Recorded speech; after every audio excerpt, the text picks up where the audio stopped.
Hello, welcome back to the channel. It's Monday.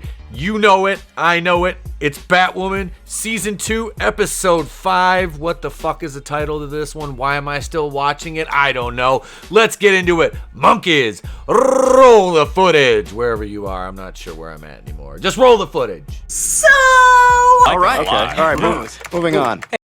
So we start out this week's episode in the slums and back alleys of Gotham as Jacob Kane meets with an informant who tells him where to find the Jack Napier painting. Like this thing is the most important thing on the face of the fucking earth. When his informant gets murdered by some huge man who's literally like 4 times his size. Like literally nobody even sees this guy walk up. Like this dude is fucking massive and Jacob just doesn't even acknowledge that he's behind his informant.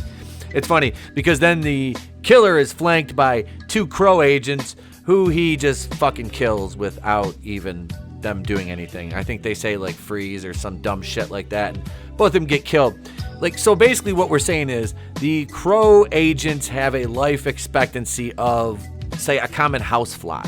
Like maybe a day, maybe 10 minutes, who knows? But the fucking Crows are like, that's why they're always dicks. Is because they just get killed off at an alarming rate. Oh, so, but of course, Batwoman, then, you see her fucking lasso the big, huge, hulking fucking killer with one of her gadgets and just pulls him right out of frame, and she drops in and on her fucking zip line and tells Jacob, basically, fuck you, I don't take orders from the Crows, you pissant, and points to the wall, which says ACAB, and I'll put this picture up, and she's like, all Crows are bastards. And all this is done under the watch of Caroline Dries, who is, of course, a privileged white lady who wants to virtue signal using her TV show with her black lesbian protagonist. Yay, Batwoman, you're so stunning and brave.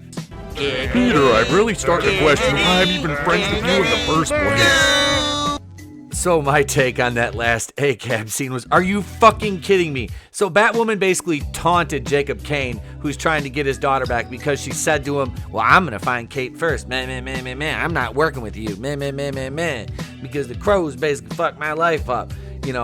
Why? Because Jacob is a man and she's a perpetual victim. That's why it's written like this. Oh, fuck off, show. Why would she taunt him? Don't know. Oh, wait, yes we do. Because white man bad.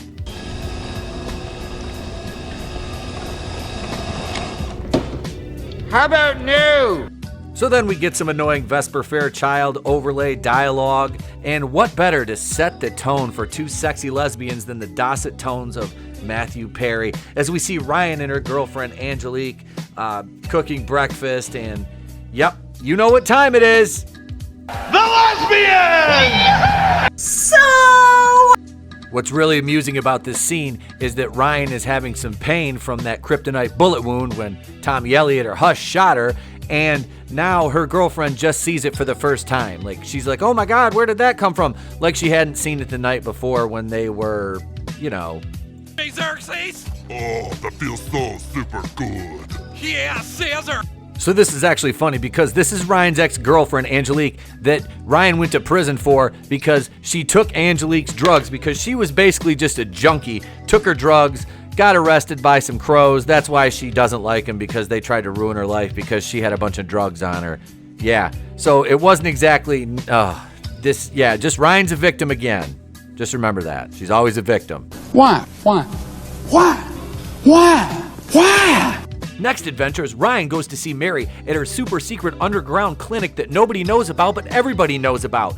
Ryan is whining to Mary that Luke doesn't trust her, and then Ryan eventually tells Luke that the bad, evil white man she caught at the beginning of the show when, the 2 Crows were murdered right in front of Jacob, and he didn't tell the guy, the informant, that he was going to get murdered and just let his 2 agents get murdered. Yeah, well, that bad guy will give them the information that they want, most surely, because they're going to starve it out of him. When Luke says they don't have that much time, Ryan says something to the effect of, well, just do your hacker thing. What are you doing? Future shit. Then we have some more interesting dialogue between Sophie and Jacob, and they're trying to gain access to the collective, this who has the Jack Napier painting, and they run a super secret bad guy art fair, and we get some story about how Kate helped this guy who Jacob and Sophie are questioning, who is, of course, Gay! How Kate helped him come out of the closet, and, you know, he's all telling them, oh, talking up Kate's this, Kate's that, until they want his help, and then he's like, nope, you're gonna have to talk to my attorney, I'm out of here, and he just flames right out of the office, and Dougray Scott looks more depressed to play Jacob than his character is to have lost both daughters. So Alice is, of course, looking for Ocean still, and oh, fuck. So anyway, Alice, who is a wanted murderer in Gotham, goes into this bar, which is right outside of Gotham. I can't remember where it was, Burnsides or whatever, and runs into this guy, and he starts talking to her, and she says, yeah, I killed this guy, yada, yada, yada, and the guy runs away, and hey, what do you know? Ocean's sitting right across the bar from her, but he apparently has CW amnesia because he doesn't recall this hookup. So Sophie has the bat signal fired up, and Batwoman shows up. Sophie says, last time I came to meet a Batwoman here, the vibes were different. And Ryan says, please tell me this isn't the booty call. Oh, holy shit. I have to do it again already, don't I? 12 minutes into the episode, and oh, fuck. You know what it's time for, don't you? The lesbian! Yeah, scissor me, Allison. Janet, you're crazy. Oh, this is hot scissoring. Scissor me, timber. And our next bit of cringy dialogue is freaking amazing, and I'm literally laughing just reading it because I typed it out. And Sophie says, I don't know where you got this idea that all crows are bastards, but some of us are trying to make a difference. And Ryan comes back with, in my experience, when the crows fly together, they call it a murder for a reason. So, holy fucking shit. Oh, the CW just cannot stop beating all 7 people watching the show over the head with the fact that they're anti-law enforcement. And this again, coming from Caroline Dries, a privileged white woman. This is amazing. Let me just break it to you down like this. The writers of this show are all mentally stunted halfwits who don't understand reality, nuance, or the fact that if it wasn't for the police, this world would be an even worse place. Sophie wants to trade intel with Batwoman, who doesn't want to grant the crows access to her prisoner because she says they just want to beat him within an inch of his life. Which I would say is the reasonable thing to want to do, considering that he just murdered 2 of the fellow Crow officers. But Ryan also tells Sophie that she don't need no Crow telling her how to do her job. You go, girl. Sophie appeals to Ryan, lesbian to lesbian, that she wants Kate back because she's the love of her life. Then we see someone do a backflip off the building, and we'll probably meet them later. It's Spider Monkey or some shit like that. I don't really care, honestly. Why are you the way that you are? I hate so much about the things that you choose to be.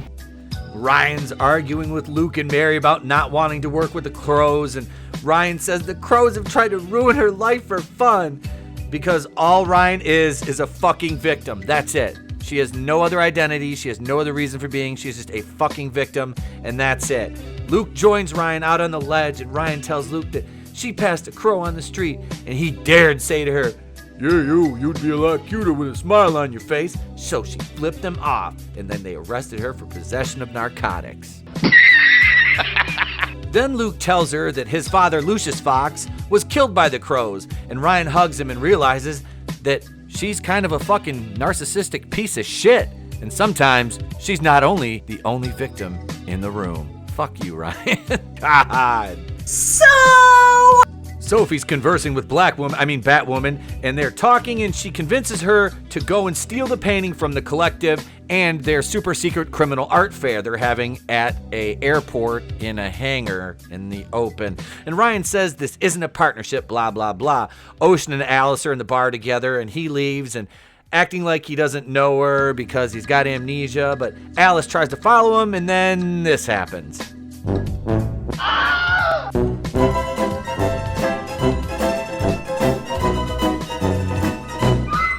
That's right, Ocean right-hooked Alice like Ray did Janae in the elevator, and she wakes up in a hotel room, all tied up. Ocean says that he wants to know what she wants, and Alice tells him that she has to kill him for Sophia, and he tells him that I'm Sophia's brother, and Alice didn't know that, so apparently she's a lesbian, and has a thing for Sophia, and she's already banged Sophia's brother, which is kind of awkward. You want to get nuts? Come on. Let's get nuts! So Mary, the owner of the super secret clinic that nobody's supposed to know about but everybody knows about, is getting Ryan all dressed up for the super secret criminal art fair show at the airport that everybody knows about, and she's getting Ryan all dolled up for it, and they know that they can get her inside by using a batarang, try to get into the piece of the exhibition. And of course, the gay kid from earlier that Kate Kane helped out, he's working the door and he's questioning Ryan. She presents him the batarang, and it turns out, hey, her girlfriend Angelique is already there. Guess what, ladies and gentlemen? You know what time it is? The lesbian! And it's at this part where Angelique, I think, is Ryan's girlfriend, and she asks this kid what his pronouns are. And this is the part of the show where they kind of take the piss out of the pronoun gang, because they're making fun of him because he says, he, him, I'd like to go with the flow. And it's like, I think he said they at one, I can't remember. It sounds so stupid to my ears even hearing it. But so they're making fun of pronouns, and this is the alphabet gang. So why the fuck were they harassing Gina Carano about it then? I look at Ryan and this Evan kid, I think is the kid's name, wearing the fucking dress, and her girlfriend Angelique, and this is the only thing that comes to mind. You're both pieces of shit. Yeah, I can prove it mathematically. Actually, let me grab my whiteboard. Oh yeah, and I forgot the stupid Jack Napier painting is there, with the one that's supposedly painted in blood, and they need to get this thing to figure out some stupid MacGuffin. I guess basically if there was a central theme or a point I was trying to convey, it's that Caroline Dries is a fucking horrible showrunner. Speaking of this time suck of a TV show and creative directions that they've taken, let's hear an expert analysis of a Batmobile from this show by none other than Grace Randolph. That's just a car. Alice and Ocean are in the hotel room. He's questioning her, and I guess she kind of figures out that he is Sophia's brother, and Sophia wants to kill her because Alice loved him and not her, and oh fuck, not again. Well, let's use this one. Hey, Xerxes! Oh, that feels so super good. Yeah, Caesar! Ryan's in the bathroom changing into the bat suit at the super secret criminal art gallery show at the airport that everybody knows about, and she's having some pain from the kryptonite bullet because of course she is. But then we get the well-developed and much led up to and ballyhooed fight between the Wolf Spider and Batwoman. Said nobody ever, because they didn't build up to this fucking villain at all. We saw him jump off a side of a building once, and we're gonna figure out who this guy is here pretty soon, but not quite yet. So after a brief skirmish with the hastily named villain, the Wolf Spider, Ryan falls down in the middle of the airplane hangar during the super secret criminal art gallery and show. And the Wolf Spider is outrunning an SUV until the crows kind of bump draft him and run him down, and they get the painting. And there's two crow officers. The white crow officer tells the black crow officer to leave the Wolf Spider on the ground and someone else will clean him up. Shocker. It's the gay kid who was working at the gate at the criminal art fair. You know they're not going to kill this character off, right? He's gay. And Ryan is going to freak out because, oh my God, it's a stunning and brave gay kid. So to save the gay kid's life, they take him to Mary's super secret underground clinic that no one knows about except everyone knows about it. And Mary tells Ryan that she's doing great considering the fact that he just got hip checked by a 4,800-pound hunk of toxic masculinity. And at this point, the show kind of shits itself. I know it's possible for it to do that even more. It might as well be called Amber Heard, because we're supposed to feel bad for him just because he was a gay character.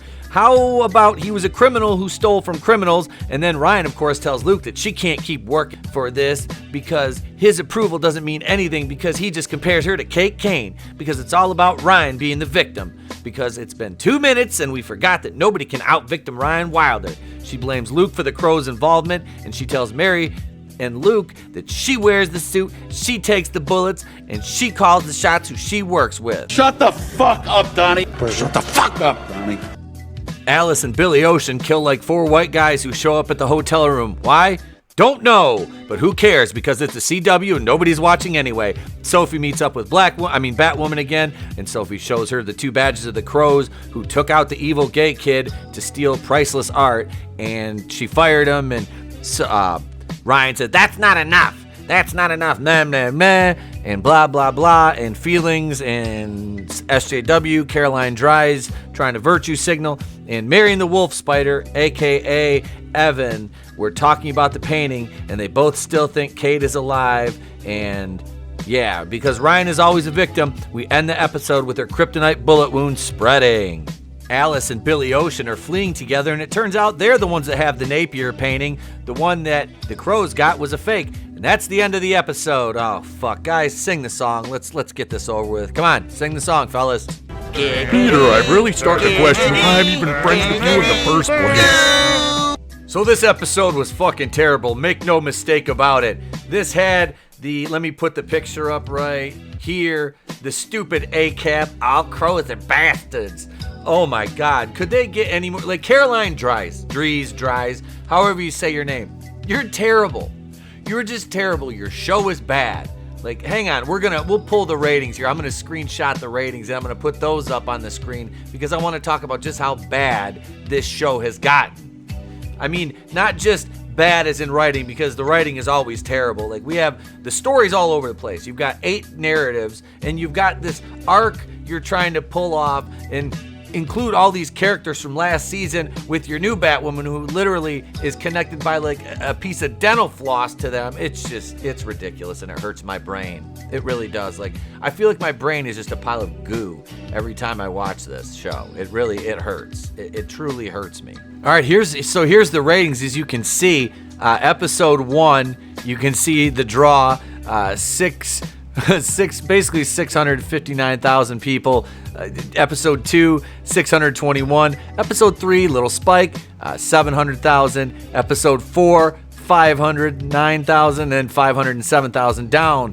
The ratings have gone. This show is bad. The writing is bad, and Caroline Dries should feel bad.